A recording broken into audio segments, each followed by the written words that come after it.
Hello बच्चों, एक NEET और जेई के जो कॉन्सेप्ट्स होते हैं क्वेश्चंस को यहाँ से हमें मिलते हैं, इसको हम लोग समझते हैं। कभी से याद नहीं करना, इसको बस देखना है। तो आपको ये देखना है इस साइड का जो प्रेशर्स है वो प्रेशर एडहेसिव फोर्स के द्वारा अपवर्ड डायरेक्शंस में जो एडहेसिव फोर्स काम कर रहा है उसके द्वारा वो प्रेशर लगाया गया।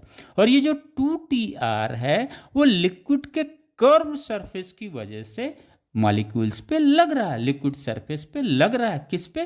कर्व सरफेस पे लग रहा है। क्लियर हो गया? तो ये प्रेशर किसके द्वारा? एडहेसिव फोर्स के द्वारा। ये प्रेशर किसके द्वारा है? ये है कर्व लिक्विड सरफेस के द्वारा। ऐसे इसको याद करना, बाकी और कुछ नहीं। सिंपल एक चीज, ये प्रेशर भी है, ये भी प्रेशर है। ये प्रेशर एडहेसिव फोर्स के द्वारा, ये प्रेशर जो है कर्व लिक्विड के द्वारा है, कर्व लिक्विड सरफेस के द्वारा। तो ये this pressure is equal, right. अगर हम देखते हैं ये कैपिलरी देखते हैं बेटा, तो इसके कुछ क्रॉस सेक्शन एरिया होंगे, दिस वन। इसका मतलब उस कैपिलरी का कोई रेडियस होगा, दिस मान के सपोज ये आर है। और अगर ये है तो इसका कहीं पे कर्वेचर होगा। कर्वेचर इज नथिंग, जो यहाँ पे एंड पॉइंट्स का जहाँ पे वो मीट करता है, this one, this in one is known as the curvature, right. इसका रेडियस क्या होगा?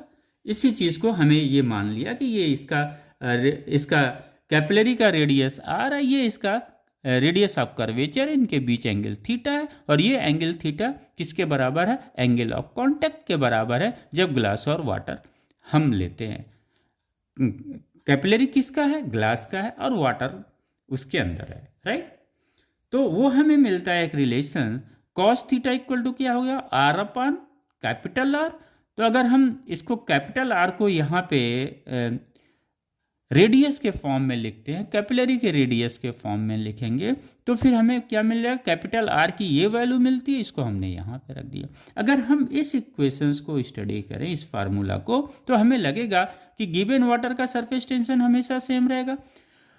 कॉन्टैक्ट एंगल जो होता है गिवन पेयर का हमेशा कांस्टेंट रहेगा, यानी सेम रहेगा। यहाँ पे गिवन पेयर क्या है? ग्लास और वाटर है, इसका मतलब वो थीटा भी सेम रहेगा। डेंसिटी वाटर की सेम है, ग्रेविटेशनल एक्सेलरेशन सेम है।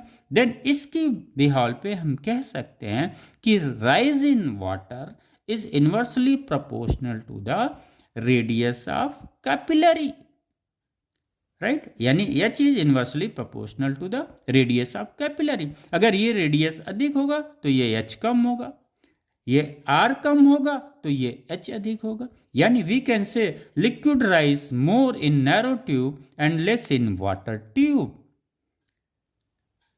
ओके, थैंक यू बच्चों।